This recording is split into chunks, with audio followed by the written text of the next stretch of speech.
Sorry बेटा, किसी वजह से मुझे वीडियो है टर्मिनेट करनी पड़ेगी थी, तो हम अब यहाँ से शुरू करेंगे। जो टिश्यू फ्लूइड है बेटा, उसमें क्या है, लो कंसंट्रेशन ऑफ प्रोटीन है, ठीक है, then that of a plasma. Plasma के कंपैरिजन में टिश्यू फ्लूइड के अंदर कंसंट्रेशन प्रोटीन की वो कम है। और the venous end of the capillary end, जो वेन वाला हिस्सा अगर देखोगे कैपिलरी का, वहां पे क्या है बेटा, पोटेंशियल वो है greater than the hydrostatic pressure. ये आपने याद रखना है कि जो वाटर का जो पोटेंशियल है वो हाइड्रोस्टैटिक प्रेशर के कंपैरिजन में ज्यादा है। द फ्लूइड फिर क्या करेगा, fluid from the tissue flows into the capillary, और टिश्यू से कैपिलरीज के अंदर जाएगा, और वाटर है बेटा वो ड्रोन कर लिया जाएगा back into the blood, taking with it a waste product produced by the cells. ठीक है, तो मतलब जैसे आप अगर किडनी में स्ट्रक्चर देखोगे ना, loop of Henle, ascending tube, descending tube, उसमें हम देखेंगे कि कैसे रीअब्जॉर्प्शन होता है वाटर का। तो ये सारी चीजें बता रखी हैं वो, ये प्रेशर के ऊपर डिपेंड करती हैं चीजें। ठीक है, कंपोजिशन ऑफ द ब्लड, हम ब्लड की कंपोजिशन के बारे में देख लेते हैं, कई बार क्वेश्चंस पूछ लिए जाते हैं बेटा।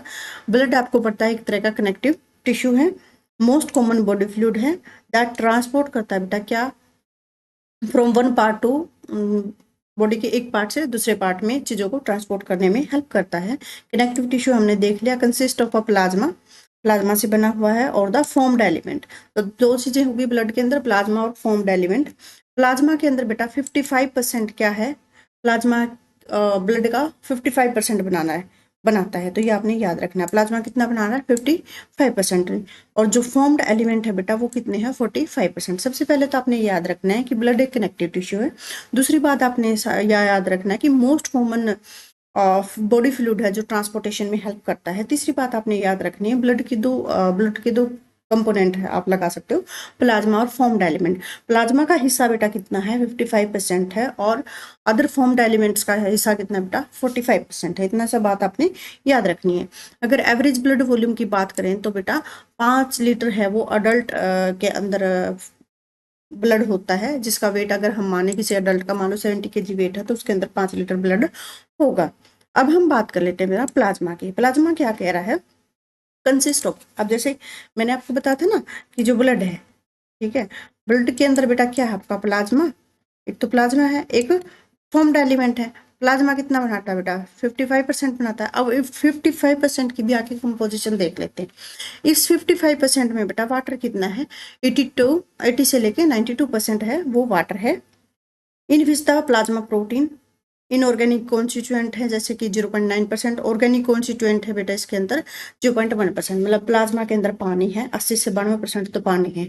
उसके अंदर बेटा कुछ प्रोटीन्स हैं, कुछ इनऑर्गेनिक सब्सटेंस हैं, कुछ ऑर्गेनिक सब्सटेंस है, ठीक है, और रेस्पिरेटरी गैसेज हैं जो इसके अंदर डिजोल्व हैं। 4 main type of plasma protein synthesize in the liver are, मतलब कि जो प्लाज्मा प्रोटीन है और जो कि लीवर सिंथेसाइज जिनको कर रहा है, उनके नाम आपको याद होने चाहिए बेटा, एल्बुमिन, ग्लोबुलिन, प्रोथ्रोम्बिन और फाइब्रोनेजन। ठीक है, याद रखिएगा, एल्बुमिन, ग्लोबुलिन, प्रोथ्रोम्बिन, फाइब्रोनेजन। ठीक है, याद रहेगा। अगर एल्बुमिन की बात करें, ये मेंटेन करता है osmotic pressure of the blood, very important. Albumin का क्या काम है, ब्लड प्रेशर को मेंटेन करना। ग्लोबुलिन का क्या काम है बेटा, ये फैसिलिटेट करता है ट्रांसपोर्ट ऑफ आयरन, आयरन को ले जाने में, हार्मोन्स को ले जाने में, लिपिड्स, और असिस्ट करता है किसमें, इम्यून फंक्शन में। ठीक है, ग्लोबुलिन का फंक्शन क्या है, आयरन, हार्मोन्स, लिपिड्स वगैरह को ट्रांसपोर्टेशन में हेल्प करता है। एल्बुमिन का ऑस्मोटिक प्रेशर मेंटेन करने में हेल्प है। अगर हम प्रोथ्रोम्बिन की और फाइब्रोनेजिन की बात करें बेटा, ये क्या है, ब्लड क्लोटिंग में हेल्प करते हैं। आपने ये बात याद रखनी है, भूलनी नहीं है। अब हम ऑर्गेनिक सब्सटेंस की बात कर लेते हैं। ऑर्गेनिक सब्सटेंस जैसे urea, amino acids, glucose, fats, vitamin वगैरह। और इनऑर्गेनिक सब्सटेंस की बात करें तो बेटा chloride, carbonate, phosphate, potassium, sodium, calcium, magnesium, ये इनऑर्गेनिक सब्सटेंस है। अब क्या कह रहा है कि जो कंपोजिशन है प्लाज्मा की, इट नॉट ऑलवेज कांस्टेंट, ये भी आपने याद रखना है। एक बार स्टेटमेंट में क्वेश्चन पूछ लेंगे कि प्लाज्मा की जो कंपोजिशन है वो ऑलवेज कांस्टेंट रहती है, तो नहीं रहती है, ये याद रखना है। इमीडिएटली आफ्टर द मील, जब आप खाना खाते हो, the blood in the hepatic portal vein has a very high concentration of glucose. Obvious सी बात है, जब हम खाना खाएंगे तो कंसंट्रेशन ग्लूकोज की बेटा बढ़ जाएगी, as it is transporting glucose from the intestine to the liver where it is store. Intestine से फाइनल अब्जॉर्प्शन कहाँ हो रही है, इंटेस्टाइन के, स्मॉल इंटेस्टाइन के अंदर हो रही है।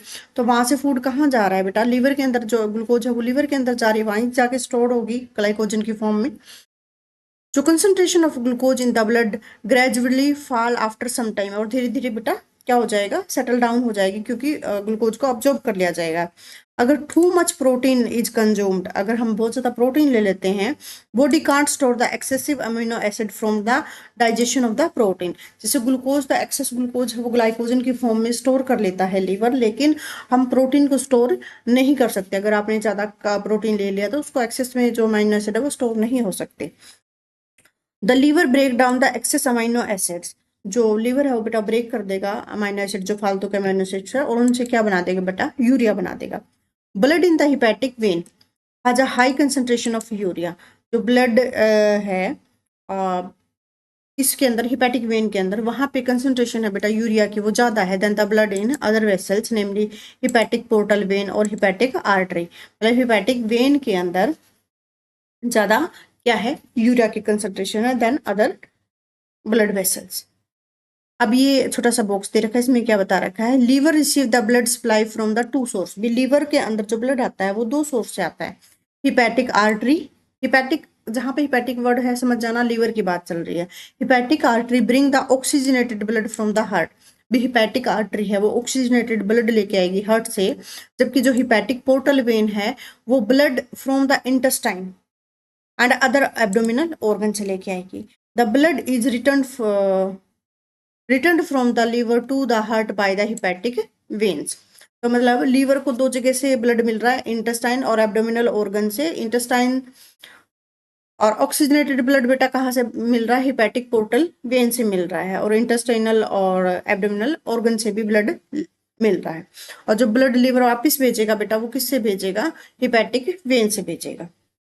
अब हम बात कर लेते हैं फॉर्म्ड एलिमेंट्स के।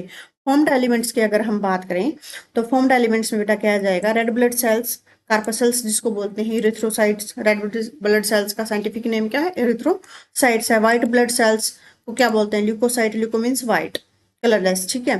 Platelets are collectively formed element known as thrombocyte, और प्लेटलेट्स को क्या बोलते हैं बेटा, थ्रोम्बोसाइट्स। अब हम बात कर लेते हैं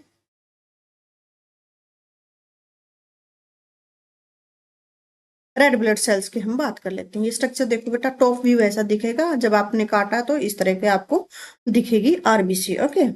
ये इसका पूरा डायमीटर हो गया है, ठीक है।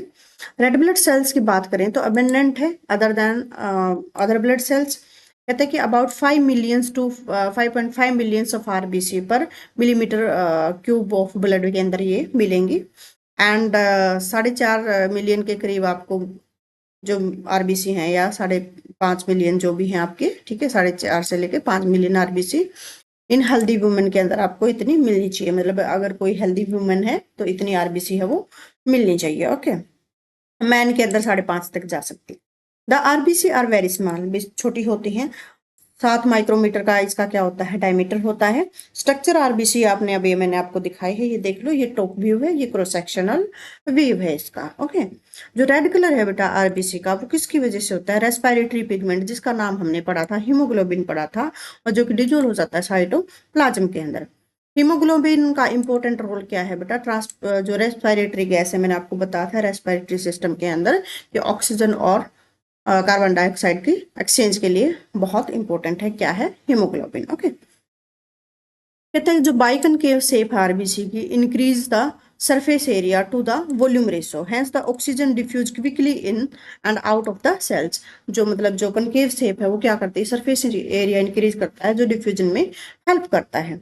The RBC are devoid of the nucleus, मतलब आरबीसी के अंदर बेटा क्या नहीं होता, न्यूक्लियस नहीं होता, माइटोकॉन्ड्रिया नहीं होता, राइबोसोम्स नहीं होते, एंडोप्लाज्मिक रेटिकुलम भी नहीं होता। कहता है कि the absence of these organelles accommodate more haemoglobin thereby maximising the oxygen carrying capacity of the cells. अब कोई आपसे ये पूछ ले कि आरबीसी के अंदर न्यूक्लियस नहीं होता, आरबीसी के अंदर हम मेच्योर आरबीसी की बात कर रहे हैं, एंडोप्लाज्मिक रेटिकुलम राइबोसोम्स नहीं होते, तो इससे क्या होता है बेटा, जो ज्यादा से ज्यादा मतलब ऑक्सीजन है वो आरबीसी के अंदर क्या हो जाए, मैक्सिमम कैरिंग कैपेसिटी बन जाए सेल की हीमोग्लोबिन की, मैक्सिमम ऑक्सीजन है वो टिश्यूज को पहुंचाई जा सके। इतनी सी रीजन आपने ये याद रखना है, ओके। एवरेज लाइफ स्पेन है आरबीसी का 120 डेज। आफ्टर उसके बाद क्या होते हैं बेटा, स्प्लिन में जाके ये क्या कर देते हैं, यहाँ पे वो डिस्ट्रॉय हो जाते हैं। तो ग्रेव यार्ड मतलब इनकी कबर कहाँ पे खुदती है बेटा, इनकी कबर खुदती है कहाँ पे, स्प्लिन के अंदर। याद रखना graveyard of the RBC is spleen. Question छोटे छोटे नॉर्मल जनरल साइंस के अंदर क्वेश्चन पूछ लिए जाते हैं। लाइफ स्पेन याद रखना है। और अगर ये ऑर्गेनाइज एब्सेंस है तो इसकी वजह क्या है, तो बहुत सारा स्पेस मिल जाता है, मैक्सिमम ऑक्सीजन है वो कैरी की जा सके। द आयरन कंपोनेंट है बेटा रिटर्न हो जाता है कहाँ पे, बोन मैरो के अंदर, ताकि उसको रीयूज किया जाए। एक चीज है इरिथ्रोपोएटिन, ये क्या है, एक हार्मोन है जो कि सिक्रिएट करते हैं किडनी, कब, in response to low oxygen and help in the differentiation of the stem cells of the bone marrow to erythrocyte in adult. मतलब कि इरिथ्रोपोएटिन हार्मोन सिक्रिएट करती है किडनी, ताकि क्या हो कि जब आपको ऑक्सीजन कम मिल रही है तो उस टाइम इरिथ्रोपोइटिन हार्मोन्स है वो सिक्रिएट होता है, और बोन मैरो को बोला जाता है इरिथ्रोसाइट को इरिथ्रोपोइसिस हो जाए, मतलब कि आरबीसी है ज्यादा से ज्यादा बने, ताकि ऑक्सीजन की डिमांड को फुलफिल किया जा सके। The ratio of the red blood cells to the plasma it expressed as a haematocrit packed cell volume. ठीक है, पैक्ड सेल वॉल्यूम भी इसको बोला जाता है। अब हम ब्लड इसकी व्हाइट ब्लड सेल्स की बात कर लेते हैं बेटा। व्हाइट ब्लड सेल्स को ल्यूकोसाइट भी बोलते हैं, कलरलेस होते हैं, अमीबा शेप के होते हैं, न्यूक्लिएटेड है मतलब कि न्यूक्लियस है, और इनके अंदर बेटा कलरलेस है तो हीमोग्लोबिन नहीं है, और दूसरे प्रिवेंट हो सकते हैं। अप्रोक्सीमेटली 6000 से 8000 पर क्यूबिक मिलीमीटर ऑफ WBC आपको दिख सकती है ब्लड के अंदर, जो एवरेज हेल्दी इंडिविजुअल होता है उसके अंदर। डिफरेंट टाइप की आरबीसी है वो फिगर 7.2 में आपको दिखाया गया है। एक बार फिगर 7.2 देख लेते हैं। ये बेटा जो WBC है उनको दो फॉर्म में इन्होंने डिवाइड किया, ग्रेनुलर, ए ग्रेनुलर ल्यूकोसाइट्स और ग्रेनुलर, जैसे नाम से आपको पता लग रहा है ग्रेन्यूल मतलब छोटे छोटे दाने होंगे। तो ग्रेनुलर में बेटा क्या हो गया, EBN, इयोसिनोफिल, बेसोफिल और न्यूट्रोफिल्स याद रहेंगी। अब इनकी शेप देख लो, इयोसिनोफिल में बाइलोब्ड न्यूक्लियस होता है बेटा, कितना होता है, बाइलोब्ड न्यूक्लियस होता है, और ये ग्रेन्यूल्स आपको दिख रहे हैं। लेकिन बेसोफिल में भी न्यूक्लियस बेटा बाइलोब तो आपको दिख रहा है, लेकिन जो ग्रेन्यूल्स है ना, आप देखो यहाँ पे न्यूक्लियस को भी कवर कर रहे हैं। डिफरेंस आप अगर आपको कई बार स्लाइड अगर देखनी पड़ जाए ना, कई बार पहचानने मतलब आपके प्रैक्टिकल वगैरह होते हैं तो पूछे जाएंगे कि भी देखो बताओ इसमें कौन सी सेल आपको इयोसिनोफिल दिख रही है, बेसोफिल दिख रही है, न्यूट्रोफिल दिख रही है। फिर आपसे पूछ लें क्यों आपने इयोसिनो बोला, क्यों बेसोफिल बोला, क्यों न्यूट्रोफिल्स बोला। तो इयोसिनोफिल का तो सबसे पहले आपने दो बड़े बड़े जैसे अपने हेडफोन होते हैं ना, ईयरफोन होते हैं, तो ऐसे याद रखना, इयोसिनोफिल को ईयरफोन से याद रख लेना। तो दो लोब हैं, ठीक है, बड़ी बड़ी मोटी मोटी लोब्स हैं, और ग्रेनुल्स हैं वो आपको सराउंडिंग एरिया के अंदर देखने को मिलेंगे। बेसोफिल की अगर बात करें तो ग्रेनुल्स आपको न्यूक्लियस के अंदर भी देखने को मिल जाएंगे, ठीक है, और थोड़ा सा इक्वल लोब नहीं मिलेंगे न्यूक्लियस की, ये आप देख लेना, ठीक है। और न्यूट्रोफिल्स में ये थोड़ा न्यूक्लियस है बेटा, पॉलीमॉर्फिक न्यूक्लियस आपको देखने को मिलेगा, और सराउंडिंग में छोटे छोटे ग्रेन्यूल्स मिलेंगे, ठीक है। तो ग्रेनुलोसाइट बेटा तीन तरह की होगी, इयोसिनोफिल, बेसोफिल और न्यूट्रोफिल्स, ठीक है।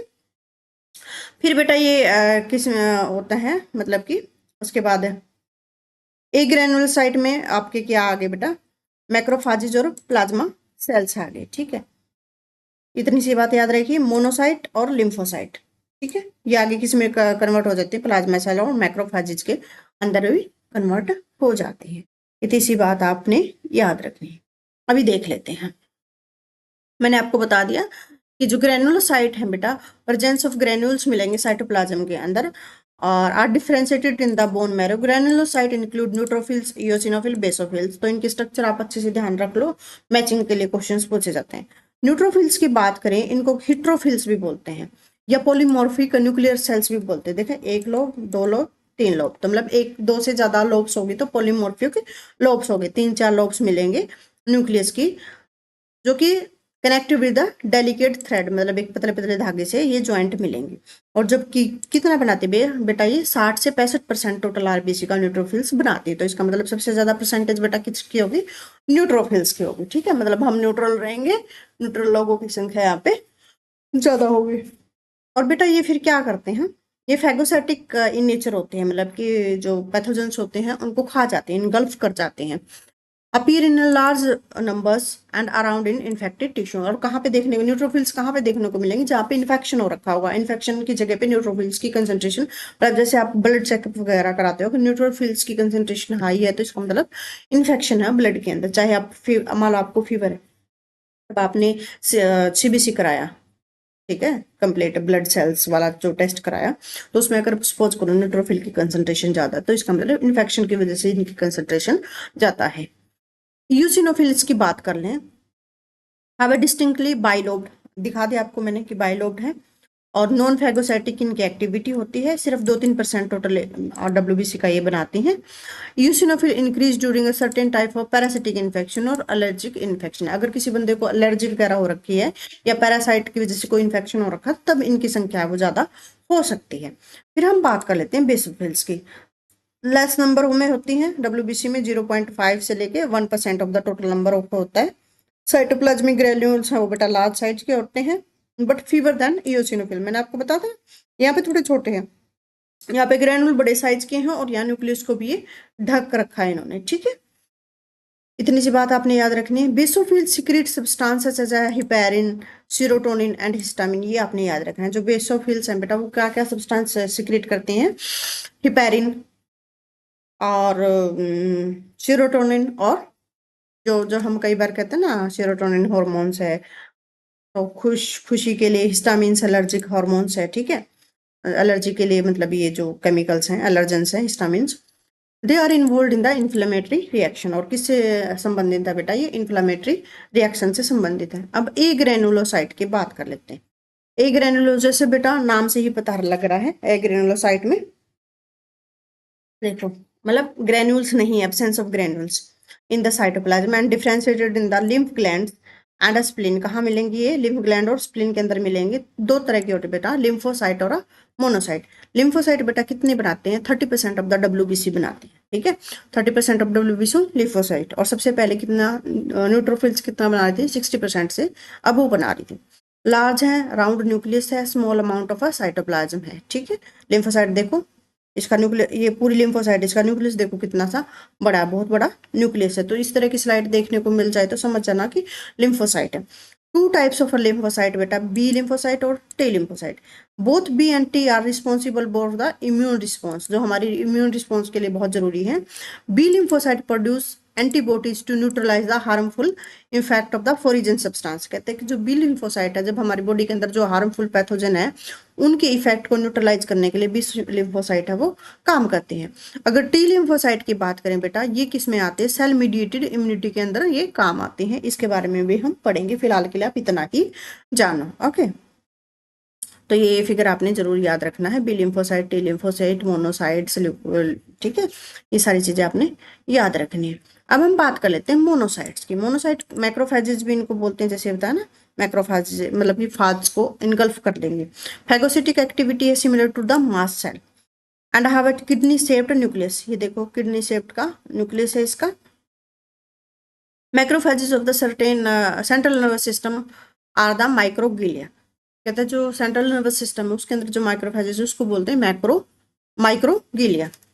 इन the sinusoid of the liver they call the Kupffer cells. अगर लीवर के अंदर इसको इनको बोले तो बेटा क्यूफर सेल्स बोलते हैं, ब्रेन के अंदर बोले तो माइक्रोग्लिया बोलते हैं, ब्लड के अंदर मोनोसाइट बोलते हैं। डिफरेंट नाम से याद है, भूलने नहीं है।